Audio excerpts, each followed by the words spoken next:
यहाँ पे जितने भी लोग हैं सिर्फ खान की वजह से उनकी वजह से यहाँ पे आए हैं। लोगों ने जो वोट दिया वो खान के नाम का दिया। लोगों को किसी कैंडिडेट में कोई इंटरेस्ट नहीं था। आप देखेंगे उन्होंने इतनी मेहनत करके वोट दिया। इवन पंजाब में जो जुल्म हुआ, मुझे हम जब जेल में थे हमें लगता था कि इस तरह तो कभी पंजाब किसी और शहर में भी नहीं हुआ, तो ये लोग नहीं निकल सकेंगे, इतना डर इन्होंने बनाया। लेकिन जिस तरह लोग निकले तो खान के लिए निकले ना, निशान ले लिया लोगों ने, निशान ढूंढे, मतलब चोरी गए, वोट डाला। तो हमसे तो उनको कोई मतलब नहीं, वो चाहते थे, उन्होंने खान के लिए वोट डाला था कि खान बाहर आए। तो खान को 1 साल हो गया है, हम जेल में थे। तो हमें जो कोई पूछता था कि आप ये कैसे, अपना टाइम आपके लिए मुश्किल नहीं लगता, तो मैं कहती थी मुझे तो मुश्किल तब लगेगा जब मुझे लगेगा कि मैं किसी और की वजह से जेल काट रही हूँ। खान हमारी वजह से जेल काट रहा है, हम उसकी वजह से जेल नहीं काट रहे थे। हम तो अपने मुस्तकबिल, अपने बच्चों के मुस्तकबिल, अपने मुल्क के लिए जेलें काट रहे हैं ना, क्योंकि हमारे पास तो कोई ऑप्शन नहीं है, हमने इसी मुल्क में रहना है। खान हमारी वजह से सारी मुश्किलात बर्दाश्त कर रहा है, उसने हमेशा हमारे लिए कुर्बानी दी है। अब मुझे लगता है वक्त है कि हम खान को सपोर्ट करें। हर किसी को निकलना चाहिए, और लोग बहुत कहते भी रहे हैं कि लीडरशिप नहीं निकल रही और ये वो, तो अब निकल रहे हैं सब। आप लोग भी सपोर्ट करें, आप लोग भी निकले, अब आप सब सवाब भी पहुंचे इमरान खान के लिए, साथ दें। अभी तो मैं तो ये कहूंगी हम भी जा रहे हैं, आप लोग भी हैं। खान साहब की बहुत हिम्मत है। मैं जब उनको पहले भी देखती थी मैं सोचती थी कि किस तरह, मतलब उन्होंने इस लोगों को यहाँ पे कौम बनाया है। पूरे एक वाहिद जमात है जो हर सूबे की जमात है। मैं उनको देखती थी, मैं सोचती थी कितनी मेहनत कोई कैसे कर सकता है किसी मुल्क के लिए। जब हमारी बारी आई है तो हम ये सिर्फ सोच के जेलों में रहे कि उसने वो कुर्बानियां भी दी हैं, उसने वो मेहनत भी की है जो सिर्फ उस अकेले की जिम्मेदारी नहीं थी। तो कम से कम हम अपने में सोचती थी कितनी मेहनत कोई कैसे कर सकता है किसी मुल्क के लिए। जब हमारी बारी आई है तो हम ये सिर्फ सोच के जेलों में रहे कि उसने वो कुर्बानियां भी दी हैं, उसने वो मेहनत भी की है जो सिर्फ उस अकेले की जिम्मेदारी नहीं थी। तो कम से कम हम अपने हिस्से का काम करें, क्योंकि इसमें हमारा भी फायदा है ना। वो तो चाहता तो वो भी जा सकता था ना, यही रवायत रही है इस मुल्क में, जब मुश्किल आए अपनों को छोड़ो और भाग जाओ। वो तो नहीं छोड़ के भागा हमें, जब उसने हमारा इतना मान रखा, उसने हमारी इतनी इज्जत रखी, तो हम कैसे उसकी इज्जत जाने देते हैं ना। हमने ये टाइम गुजारा, हमने ये कुर्बानी दी, क्योंकि हम अपने लीडर को शर्मिंदा नहीं करना चाहते थे, जैसे उसने हमें शर्मिंदा नहीं होने दिया। वो हमारे लिए जेल में बैठा, हम तो खैर अपने लिए बैठे, हमने बस उसका साथ दिया। जेल में वो बैठा हमारे लिए। वो खान साहब को शौक वो बहुत है ना, वो इतने रहम दिल है, वो हर वक्त कह देते हैं आम माफी आम माफी। तो मैं उस पर कह रही थी कि खान साहब इस बार अपनी तरफ से सिर्फ माफी दीजिएगा, हमारी तरफ से ना दीजिएगा। जो हमारे साथ हुआ है उसकी माफी मत दीजिएगा, क्योंकि अगर ये होता रहा तो बहुत बुरी रवायत डलेगी। अब मतलब मेरे पास कोई ओहदा नहीं था पार्टी का, मुझे कोई एक बंदा क्लेम नहीं कर सकता कि मैंने पार्टी से कभी 1 रुपया भी लिया है। तो मेरे जैसी बंदी को आप 14 महीने सिर्फ इसलिए जेल में रखें क्योंकि किसी की फरमाइश है। तो अगर फरमाइशों पे इस तरह आपने लोगों के घरों की खवातीन को उठा के जेलों में डालना है, अपने लोगों की इज्जतें इतनी सस्ती कर दी हैं कि अभी लगता है कि किसी के घर की भी दीवार फैलाना एक आम बात है, किसी के घर का दरवाजा तोड़ने का आम सी बात है, ऐसे जैसे कोई बड़ी बात ही नहीं है। किसी भी लड़की को पकड़ो, अभी थोड़े दिन पहले वो बच्ची को, अरूबा को उठाया हॉस्टल से, उसके बाप माजूर था, उसकी माँ बूढ़ी थी, और उसको वो उठाकर लेकर गए एक हॉस्टल से बच्ची को। आप लोगों की माएँ बहनें बेटियां इतनी सस्ती हो गई हैं कि जब जिसका दिल करे कहीं से भी उठा ले और कोर्ट में पेश कर दे। जो आपने हमारे साथ किया उसकी माफी नहीं होनी चाहिए।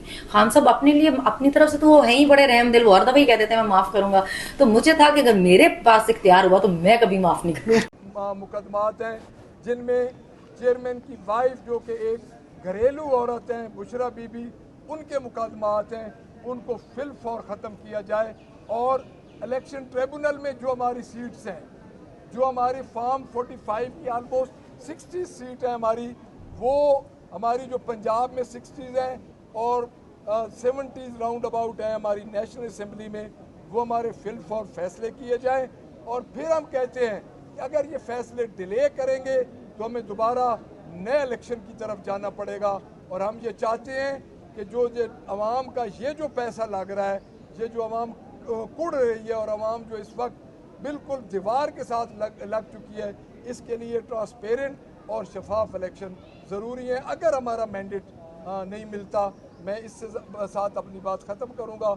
ओवर टू जनाब अदर सदस्य। बहुत शुक्रिया जी, आप सब लोगों का ज़रा डिले की माजरत चाहते हैं, लेकिन एक बात हमको बता दें कि पाकिस्तानी तारीख में इतना बड़ा रेफरेंस और इतने सबूतों के साथ रेफरेंस या शिकायत शायद नहीं गई है।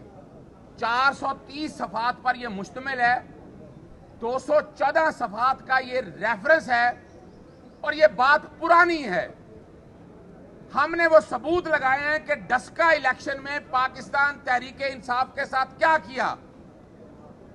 वो रद्दी की टोकरी में इंक्वायरियां फेंक दी गई। क्या अब नहीं इंक्वायरियां होनी चाहिए थी? जब डस्का के इलेक्शन में धांधली के लिए एक मुंतखब हुकूमत के खिलाफ क्या हथकंडे इस्तेमाल किए गए, इलेक्शन कमीशन ने क्या किरदार किया, ये सबसे पहला सबूत है। उसके बाद हम आपको आगे लेकर चलते हैं 90 दिन के इलेक्शन में। 90 दिन के इलेक्शन, ये सारा रेफरेंस का हिस्सा है कि 90 दिन के इलेक्शन में लाहौर हाईकोर्ट के जस्टिस जवाद का फैसला मौजूद है। इलेक्शन कमीशन और गवर्नर की मुशावरत से इलेक्शन होने थे। नई तारीख दी, सेक्शन 57 के तहत तारीख दी सदर पाकिस्तान ने, फिर सुप्रीम कोर्ट का फैसला आ गया। ये भी सबूत लगाए गए हैं 90 दिन में इलेक्शन नहीं कराए गए। फिर बहाना बनाया गया फंड्स की दस्तयाबी नहीं है, और वो फंड्स की दस्तयाबी भी आपके सामने होगी। सबसे पहला जो है आइन तोड़ने का ये वाकया, और सुप्रीम कोर्ट ने इस पर कुछ नहीं किया। हमने जस्टिस अतर मिनल्ला का नोट वो लगाया है कि जिसमें ये सारी जो बेकायदगियां हुई हैं वो रिकॉर्ड का हिस्सा है। फिर आपको पता है जिमनी इलेक्शन का मामला आया, ये लाहौर हाईकोर्ट के दरो दीवार थे, डिटेंशन ऑर्डर्स आए, कुछ नहीं किया इलेक्शन कमीशन ने। यही बात नहीं रुकती है, यहां आगे चलते हैं, मामला चलता है थोड़ा सा आगे। उस वक्त भी मखसूस नशिस्तें पंजाब की मिलनी थी, नहीं दी इस इलेक्शन कमीशन ने, वो उसकी तशरीह करता रहा, हाई कोर्ट ने आकर दी। ये दूसरी बड़ी आईनी वायलेशन आ जाए। तीसरा आ जाए तोशा खाना, सिर्फ इमरान खान, क्या कह रहा हूं, आज भी तारीखी तौर पर सिर्फ इमरान खान, कितने और लोगों के खिलाफ रेफरेंस फाइल किए। ये जानबदारी की बहुत बड़ी मिसाल आ गई। सबूत लगाए हैं, ऐसे नहीं बात कर रहे, हाईकोर्ट के फैसले लगाए हैं, जिसने हाईकोर्ट ने सारा रिकॉर्ड सामने लेकर आए थे। आगे बढ़ते हैं, फॉरेन फंडिंग केस, बड़ा ड्रामा किया फॉरेन फंडिंग केस, एक ही सियासी जमात को निशाना बनाया, और जो ऑर्डर पास किया वहां पाकिस्तानियों को कह दिया गया कि नॉट पाकिस्तानी है। यही की हाईकोर्ट ने कहा कि वो पाकिस्तानी है। वो प्रोविडेंट फंडिंग में आया, और आज वो कहां है जो बड़ी बातें कहते थे पाकिस्तान तहरीक इंसाफ ने पैसे लिए पता नहीं कहां से, ये भी साबित ना कर सका। इलेक्शन कमीशन एक पार्टी, एक फरीक की तरह काम किया है, वो एक आजाद और खुद मुख्तार, ये सारे साबित करेंगे। इससे आगे बढ़ते हैं,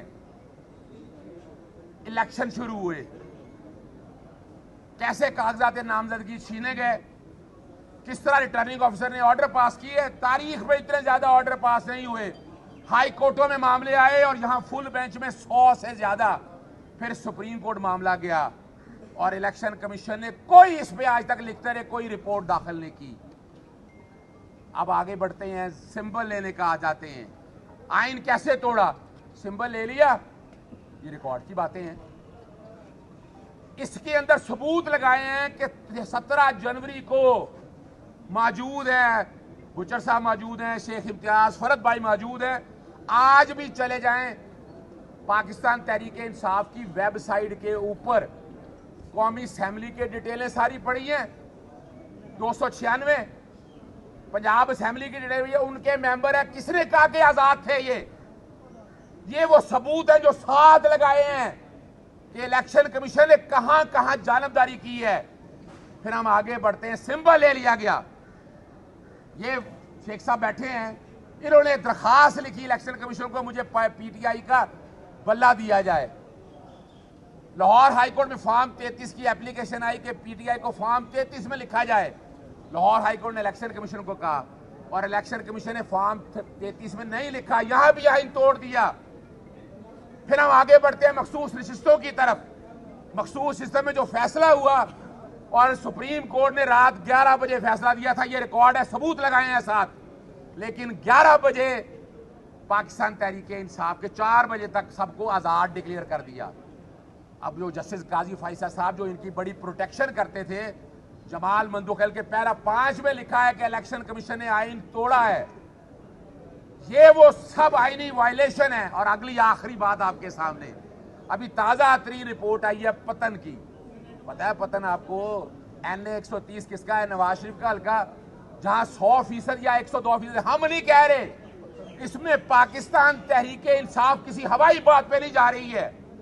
सारे अदालती हुक्म हैं, सारे ऑर्डर्स हैं, सारी रिपोर्टें हैं, और ये भी साथ सबूत लगा दिया है कि जो कह रहे ना कि आजाद, पाकिस्तान तहरीक इंसाफ को आजाद इलेक्शन कमीशन ने डिक्लेयर किया।